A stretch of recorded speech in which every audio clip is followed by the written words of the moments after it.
it's a different class, which I suppose I would entitle as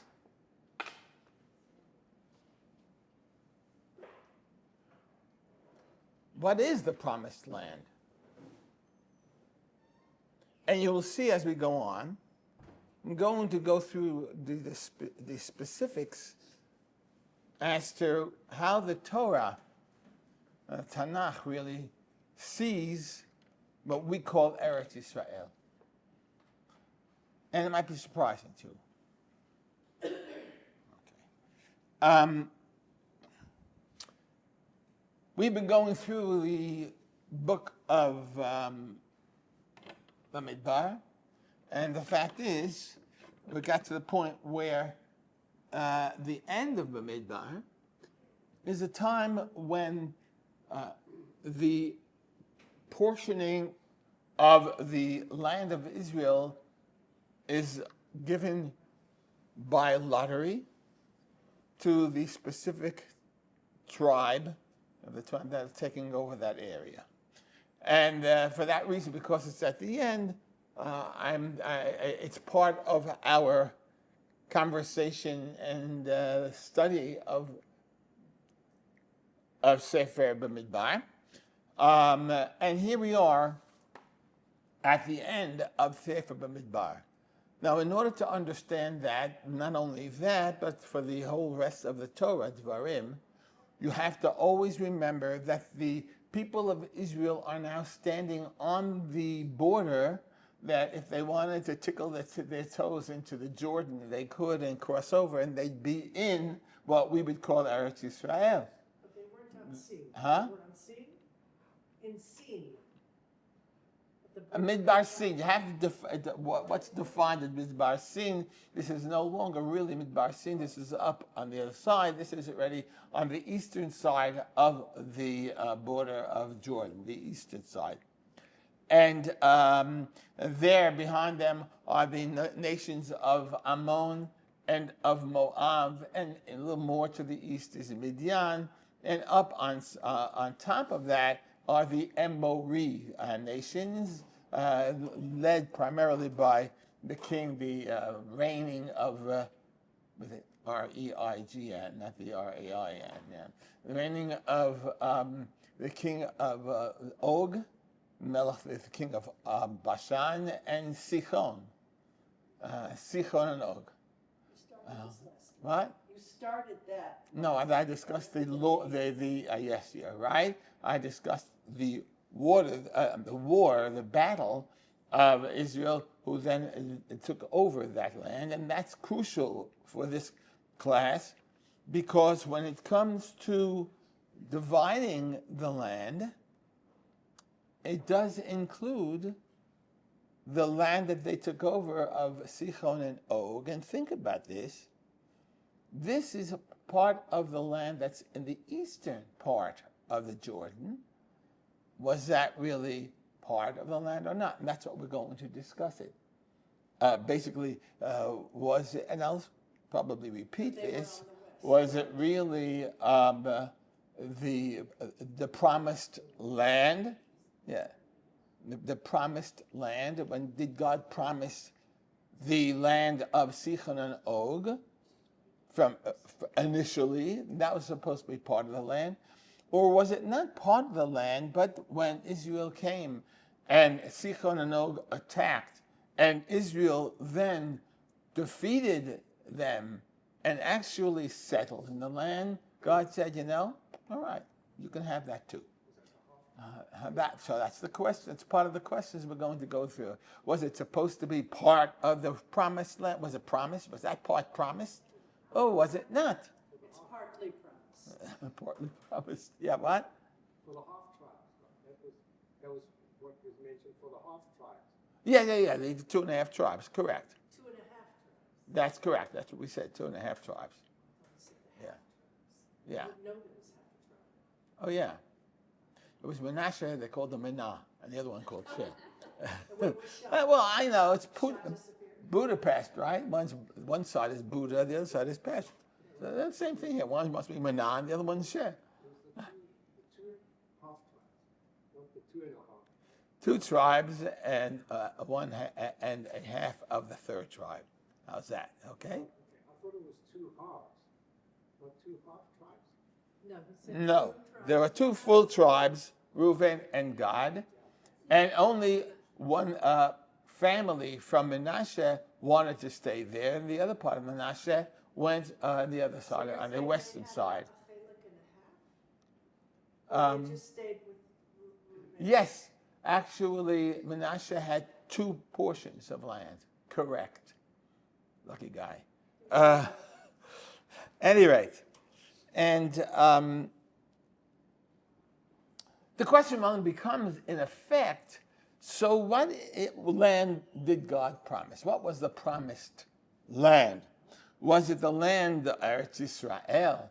Was it Eretz Canaan? Are they the same? Are they not the same? What are the boundaries of what we now call Eretz Israel? What is included in this geographic area? Now, throughout Tanakh, believe it or not, we have very precise and borders that are given. Unfortunately, they're not the same.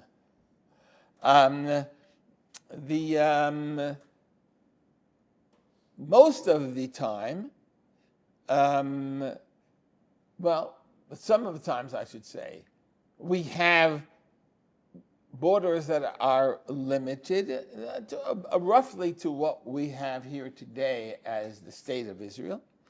And the extreme is expanded to the expansive definition goes up to all the way the Nahar Prat, the Euphrates River, which is basically in Iraq. Not a bad idea, but that was in some of the borders. They say that Israel will extend to that far. So does that mean it's part of the promised land that God expected us, or not? Or is it just the other ones that says no? It's only the Jordan, and that's in fact what in the parsha of Matot, where we go through the specific, exactly limitations. It basically goes, down the Jordan. Not anything higher than that. So it depends. So let's see what we do. In specifying, let's concentrating on, primarily now this year, the one area that is east of the Jordan, which is the one that primarily talks about expanding above on that, northeast. Some of you who enjoyed reading some history may recall that the Jabotinskis, those who would be Likudniks nowadays, certainly Ben Gvirniks, they had a cry, and in the song actually, Shnei Yagot Gadol LaYarden Zo Shalanu Zo Gam Kain. There are two sides to the Jordan. This one is ours. So's the other one. And that's what the word basically means. That both sides of the Jordan belong to us. The revisionists, as they're called, that's what they did. That's what they're called. And the pre-state revisionists made that very clear that that was their expectation. When you remember that the promise of the Balfour Declaration was that there be a Jewish state in Palestine, they saw it as a Jewish state of Palestine, which included today's Jordan, both sides of the Jordan River, in other words.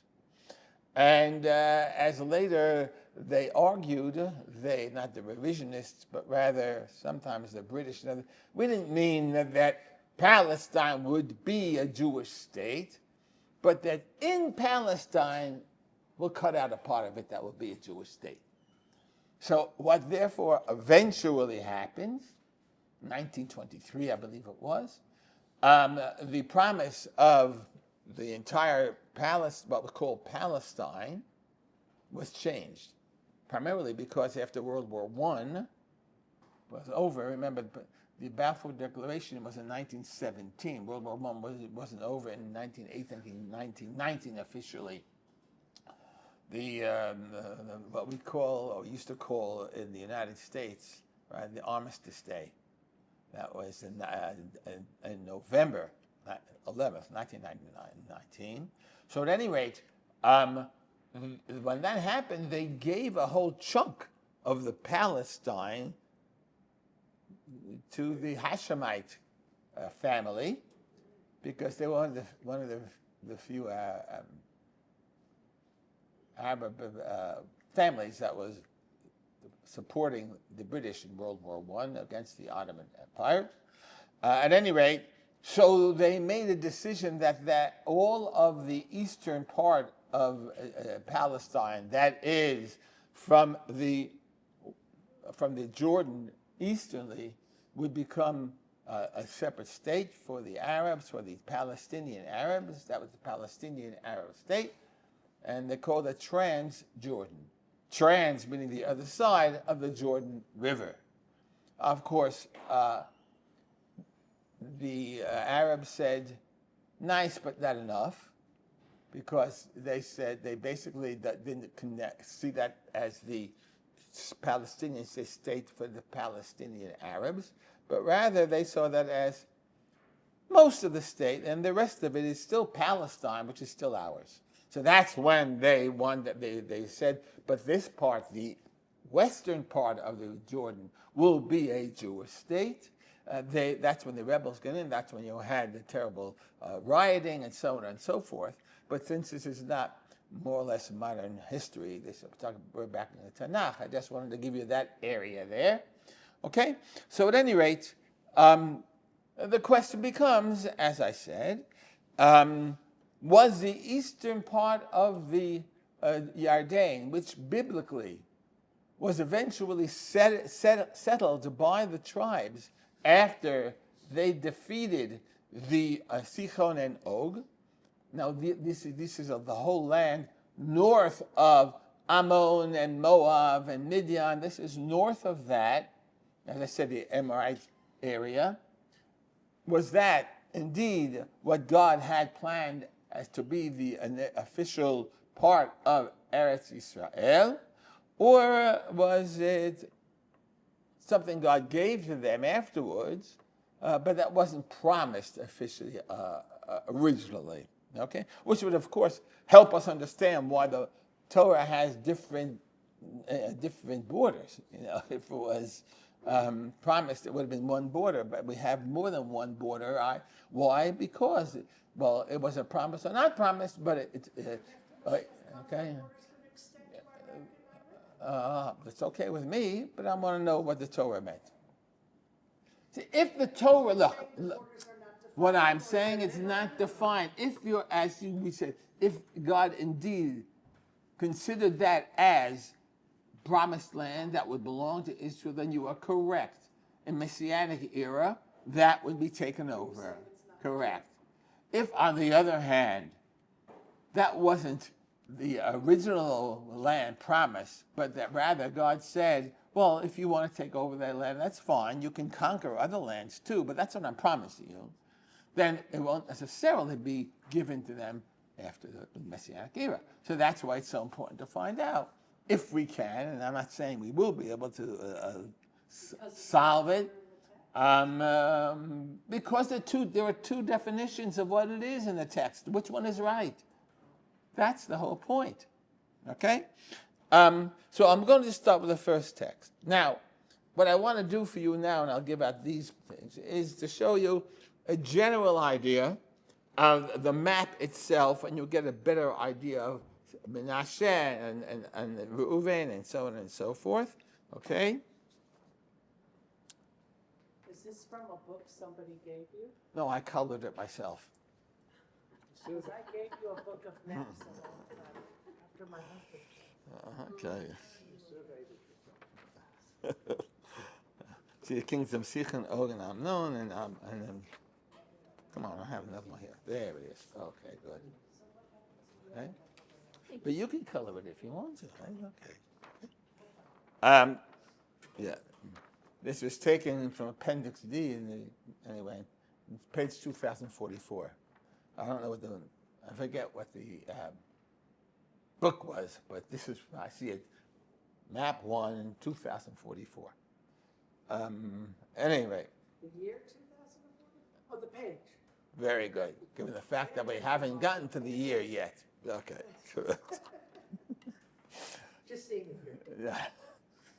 So, but the first of the sources that you have without the pictures themselves, in the map, you'll see that the first source I give you the story of why is there an extra piece of land in that northern and eastern area didn't have. Because the story of the battle, Sichon and Og, we're not going to give that story, but rather what happens afterwards, and that is specifically the settlement of that land. Now understand that was a crucial part. Israel had defeated the Amaleks, right? The Amalek, they didn't take over their land. They defeated the Egyptian army. They didn't take over any Egyptian land, right? They defeated the Canaani who came down. We read also in Parsha Chukat. They defeated that army. They didn't take over their land. But here they have been attacked by Sichon and then by Og. And they did defeat them. And now, so they took over and settled that land. So that's a really crucial thing. It's the first time there's a settlement of the land. I wonder if we would know the date, whether we would somehow make it into a chag, a very good holiday, because after all, it's the first time Israel now has its own land and has settled a land that is theirs. Think about that. From the time of Abraham, it was only God promising that you're going to have a land. It never was given. Here it was, this moment, where now Israel has a land that's theirs. They own it. It's theirs. And eventually God gives it to them also. They settle in it. Wow, that was very, very important. Even before they crossed the Jordan. Right? So that's a very important thing. Notice what we said here. Of course, as you know, I'm not going to go through the Hebrew, but you see in the English, that's why I translate it. In the number 1, Aleph, where it says, after the war, after they defeat Sichon and Og, and how that was done, I'm not going to tell you because I wasn't there, although I looked like I was. Anyway, that war, according to Chazal and other things, seem to have, Rashi brings it out, that it seemed to have been a pretty quick war, given that it was known to be a very powerful military, both of them. And it seems that there was an alliance, not themselves, but each one gathered all of the fighters outside of to take them out of their cities and gathered to make a big army. Once Israel defeated that army, the cities were left unprotected, and they just took them over. So that's why it was so fast, they say. All right. Whatever. What we read here is that the tribes of Reuven and Gad owned cattle in very great numbers. And another little point to make. Interesting, is it not, that the people of Israel in the desert complained that they had no meat to eat. And here we're told they had cattle in very great numbers. Chazal pick up on that.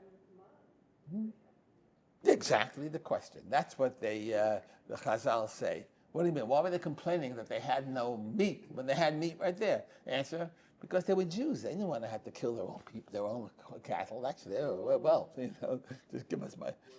Hey, if they're Jews, you can get things for free. You're going to have to buy. What are you going to do? Come on, you know us. Look, I am being facetious. The complaint about not having cattle started in the very first year few months after they left Egypt. And although it does says that they brought out a lot, it clearly over the years, the 40 years, it grew and grew and grew and grew. So now it's very much. But they did have then also. Okay. All right. So they are very great numbers, noting that the lands of Yazer and Gilad were suitable for cattle. The leaders of Gad and Reuven came to Moshe and said, the land that God has conquered for Israel is cattle country, and we have much cattle. It would be a favor to us if this land were given to us and not move us across the Jordan. Okay? That was their request. Now I'm going to turn to the Hebrew, those who want to read, and I will show you there's a little difference, which to me, years ago when I first learned this, it hit me like something. In the Hebrew, the translation, which I have to say I did a good job on. Anyway, somebody else did it, but I fixed it up. Sometimes the English is harder than the Hebrew.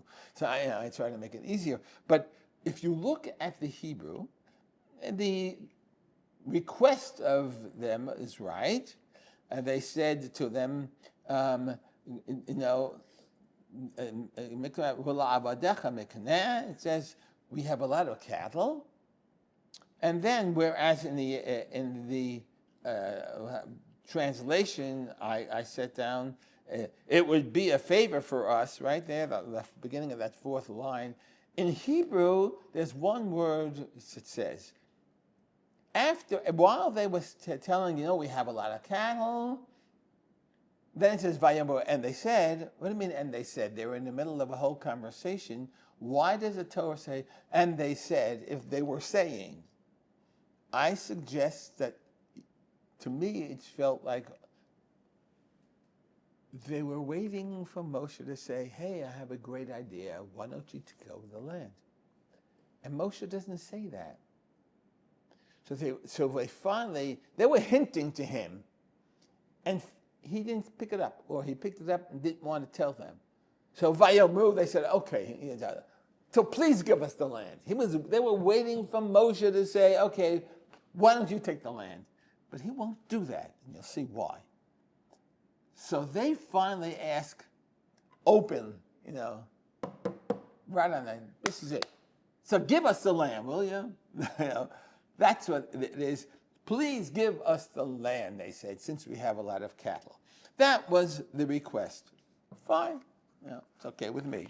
After all, Israel just defeated the nations of the Amorite, the Amorite, and Sichon and Og on the eastern part, and being blessed with so much livestock, the two tribes, no half yet, of Sichon, of Reuven and Gad, want to settle there because they had nice grass, and that's great for their cattle, right?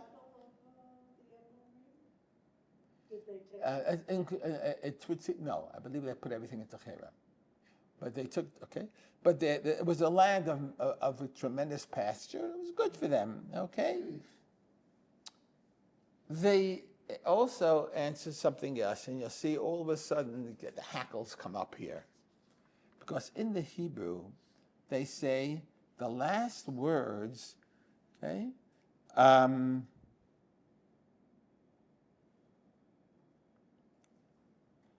in English, you see it, also the end of that fourth line, and not move us across the Jordan.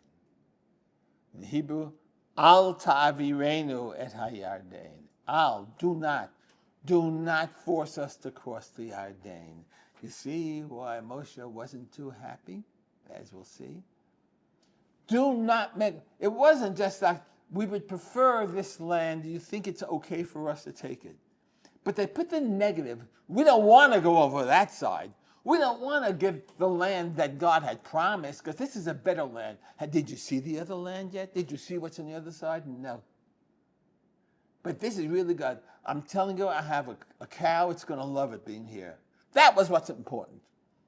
I don't know how many sermons I've said about that in my shul. What defines a good place to live? Where the cows are happy?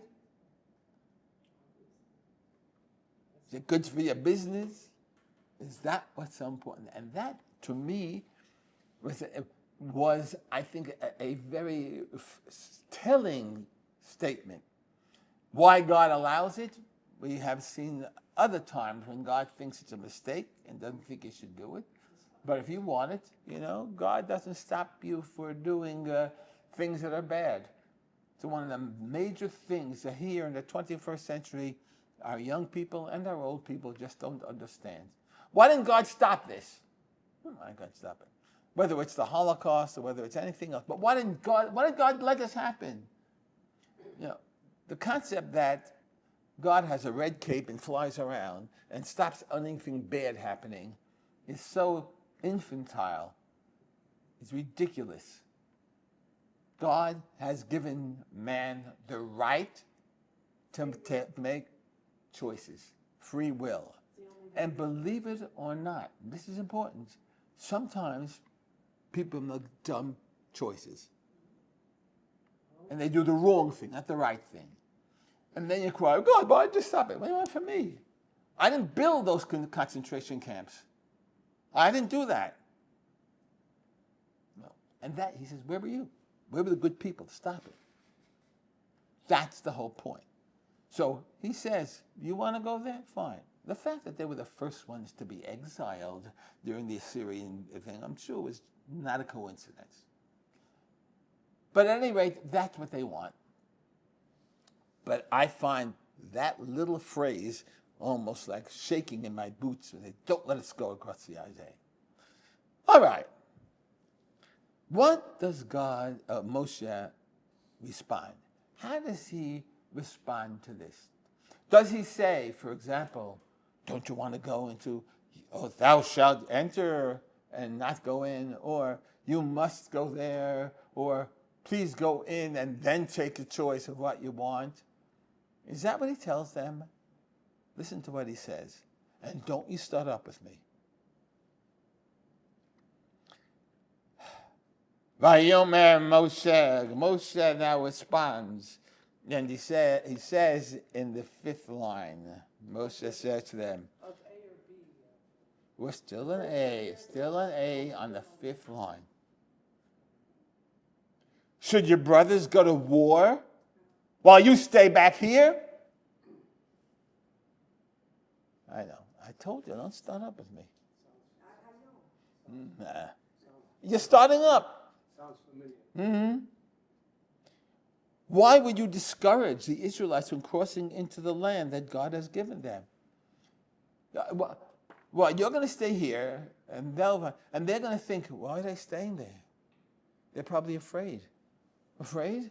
Well, should we be afraid? It undermines the what's the word I'm looking for, of Israel. Their very, very feelings they'll be struck with fear. And you can't go into war when you're overwhelmed with fear. You're going to be afraid. And if my brothers are afraid, shouldn't I be afraid? This is exactly what Moshe is saying. We hear the echoes. And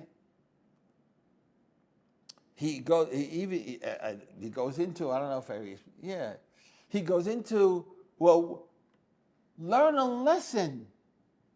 Remember about 39 years ago, you had your people there who said they didn't want to go into the land that God said, go invade it. And they said, no, we'll never conquer it. What do we call them? The Meraglim, the spies, that was the, right? So, and what happened to them? So is that what you're doing? And what happened to the people when they said, we can't take over the land? What did the people do? They cried and they panicked and they wanted to go back to Egypt, because that's what happens when people come and say, we'll never do it, we'll never go in there. People don't want to start a war. We might die. So God, you can't do that. And that's what you're doing. If you're saying, nicely, you just want to take over that land. Don't you think that people will say, they're going to take over the land, they're going to stay there, they'll be building wonderful homes, we're going to be fighting. That's not right. And make them frightened. That was the objection. His objection, therefore, Moshe has is one, a moral one. Is it proper that only they will fight and you won't? Not right, right? In effect, you'll be tearing away from the nation. You're turning your back on your brothers. I'm happy here. My cow is happy, but I want to eat you. That's what's happening. And that's what's a moral thing. It's a sin of ben adam l'chaveiro, we'd say. It's a sin of the way you're dealing with others. And that's wrong, right? Making them, in effect, conquer the land without you, right? But there's a second objection. Besides that, not fair what you're doing to your brothers. There is also the objection that's a faith-based one. It says, the second part, Lama tini'un et le b'nei Yisrael. By doing that, you're making them frightened. Frightened about what? Not only taking over the land, that they won't be able to, because why wouldn't they be able to? Who's supposed to take over? Who was supposed to help them? Hashem.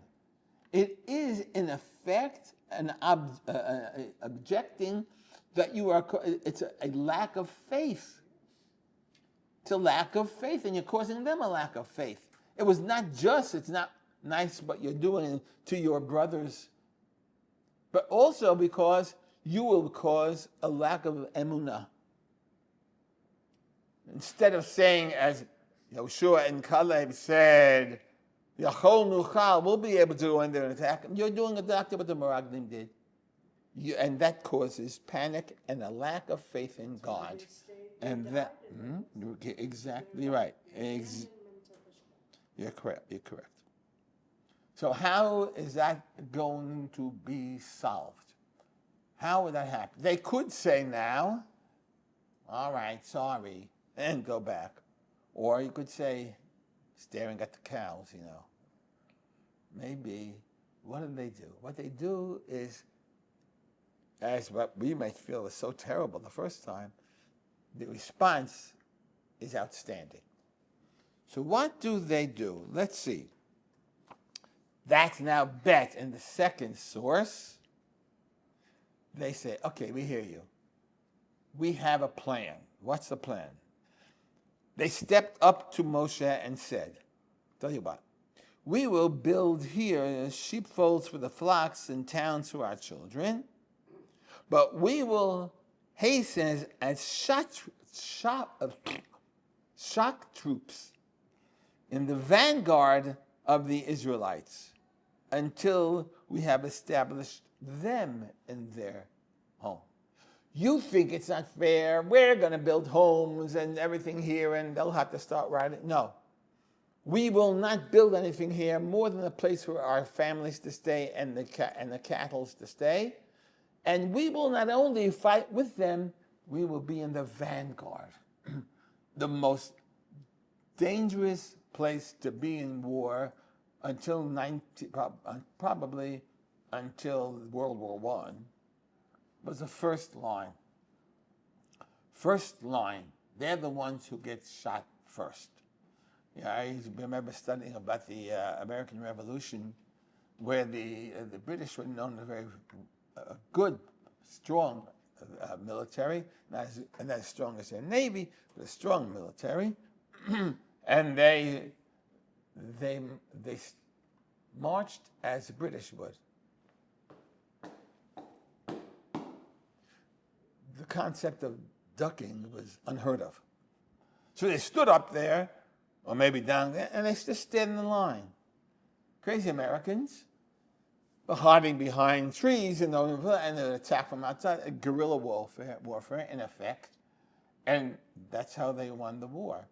But the first lines of defense are the most dangerous ones, To go, as you see in the later on in Yehoshua, to go into especially fortified, walled cities and be the first ones to try and climb up there. And you look in those movies that they took in the 1200s. Amazing how they do that. And the 13, 14, 1500s, when they see about in Europe when the Crusaders, but even after that. On horses, the guys with the aluminum suits, running around and everything, and they're the first ones that try and go up this hill.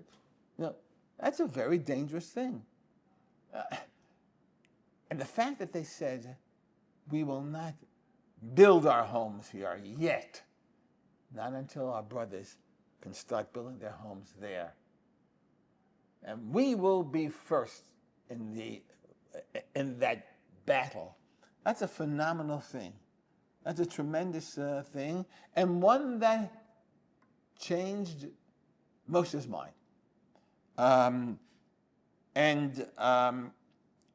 But what they do repeat is something else I'll get to in a moment. After telling an idea, he says at the end, the last two lines in the English on page 1 there, but we will not have a share with them in the territory beyond the Jordan, for we have received our share on the east side of the Jordan. Once again, they say, Peh, don't want that side, we want this side over here. Which, after the remarkable response, that negativity is still something that always bothered me, and should, I think, bother everyone, that instead of saying, like, we would prefer, no, we're not. We're not going to go with them. We're having our own place here. We've decided this is where we belong. And if we go on to say that maybe that really wasn't what God officially said would be part of the promised land, it was something that God eventually, as it says, Hashem does say that allows them to go in, it still, in effect, is a defiance of God's promise. We'll take this better than what God promised us. I hate to see it in those days, but I think you can look at it that way. And maybe that's one of the reasons that, like I said, I have this negativity about the whole system here. Yeah? There's another expression here. The first thing that they're going to take care of are the sheepfolds for our flocks. The children came next. Very good. And that has always bothered me. First you take care of your family, then your possessions, but they thought of the possessions first. Wonderful. In halacha, you have to feed your animals. If you have a dog, you have to feed your animal before you sit down to eat. But not your children. Oh, not the children. I would imagine so. I mean, the dog might be hungry, but you have a child, an infant who's crying for his mother's milk. I think you have that, yeah. Now, these are people who are away and leaving their families. You would think that they would say, I'm going to make sure my family is safe. I'm going to be away for a while. Okay. Animals could feed on the grass. You don't need them. They don't need your help. It's a wonderful question. And I say that because Rashi and others take that question also. And they have a little problem with it. Very little. Why? Because when Moshe goes from God's direction, what you should do, he repeats exactly what they said they'll do. The difference with his repetition, he said, first take care of your children, then take care of your animals. So Moshe made the correction. Are the wives part of the children? Of course, it says there, the wives and the children will stay back home. No, but what he says, Rashi says feed your children. Does that include the wife? No, I say that you feed the children before the dogs. The wives are busy giving the food to the children. That's basically what it is. Remember, in the ancient world, you gotta tear yourself out of the 20th, 21st centuries, where women were primarily the food givers and homemakers, and they were Not workers. huh? No, generally not. Correct. They were not. And they didn't. They were not. There was no expectation for them. That was the expectation of the men, of the husbands, to go out and make a living so that you can support your wives. And they, in turn, will take that, what you've given them, to be able to feed you and your children. That was the way it meant, like it or not. That was it. It only happened, though, for a couple of thousands of years. Now, think about, when do you think that we come to the point in the society where approximately close to 20, I don't want to say 50%, let's say 30% of the women worked? Up until when? Where do you think? When that percentage? Probably something in the 20th century. In the 20th century. It wasn't. Suffragettes and then the. When I was children, how many of parents had only one home, one home, and mommy was always home when you came home from school. How am I going to eat otherwise? She was always there. It wasn't a question. And when I used to speak about that, I was told, and correctly, I must say, I didn't make a mistake.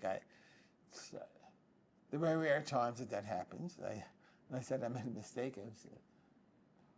Or I usually said that I made a mistake. What was it? I thought I made a mistake. Anyway, that one of the people in my shul said, Rabbi, nowadays you can't support a family with one on once. And then I saw the amount of money it costs to take them to yeshiva and to day schools. And they're right. Said, sure, I'd love not to have a job. Sure. I can't.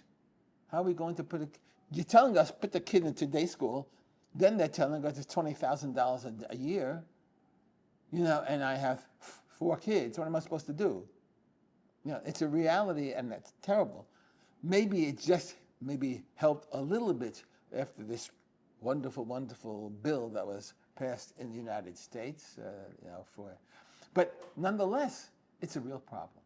So if the society had changed, but understand that's because the society changed. In the ancient societies, and even before that, it wasn't say, oh, women are no good. That was the men's problem because they felt they were much better because they were doing it.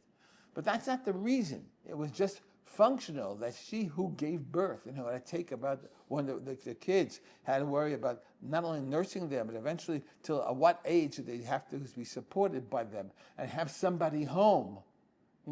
It was only natural that this is what would happen. And the fact that it happened in almost all societies means it's not just a matter of the law said this. That's how it was. That's how it was. So yes, the wives stayed and the mothers stayed with the children. How long would that happen, by the way? How long did it take them till they ended with the wars and they took over the western side of the Jordan? How many years was that? Anyone an idea? Very good. Double that. 14 years. First 7 were the battles, the wars, you're right. Then they had to settle down, and they said until they settled down and build their homes. That was another, just as an aside, but this is because it's very important to understand the entire takeover of Eretz Israel. It wasn't that after the war, after Yoshua had the wars, all right, yeah, we can do it. No. Because God said to them, basically Yoshua said it very clearly, and in fact we have in Tehillim too. Yoshua's job was to get rid of the major armies, the alliances there, and to defeat them, leaving the local areas with their, what we would call them in America, what do they call the states' armies? We call that the whatever. Civil. Yeah, the civil. Right. They were the ones there, and the job of each and every tribe was now go into your area and defeat and chase away the locals so that you can get them there. I think 10 out of 12 tribes didn't do that. Hello, welcome to the rest of Tanakh. Why do I say that? Had they done what they were supposed to do right after Yoshua did the feasting, that would have been the end. They'll build the Beit HaMikdash, everybody would be happy, and we'd have kosher pizza stores. That's not what happened. The entire book of Yoshua, of Shmuel, of Melachim, of Yeshayahu and Yirmiyahu and Yechezkel and Treasa, all of that is all about the sins of Israel and the punishments they got and how they can be, and maybe the future they'll be okay. Why? Because they didn't do what they had to do.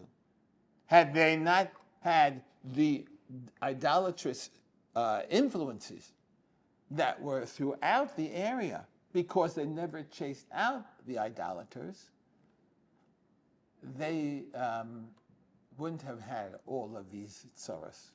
It's a very important thing. That's why some people believe that's only the 5 books of Moses and 1 book of Yeshua. The Muslims believe in that. They believe that there are 6, I suppose, divine books. They include Yeshua. The Samaritans also. I don't think that's the reason, but there is a clear break between time and the era of where Israel was doing what had to happen. They sinned here, they sinned there, but basically it was great done.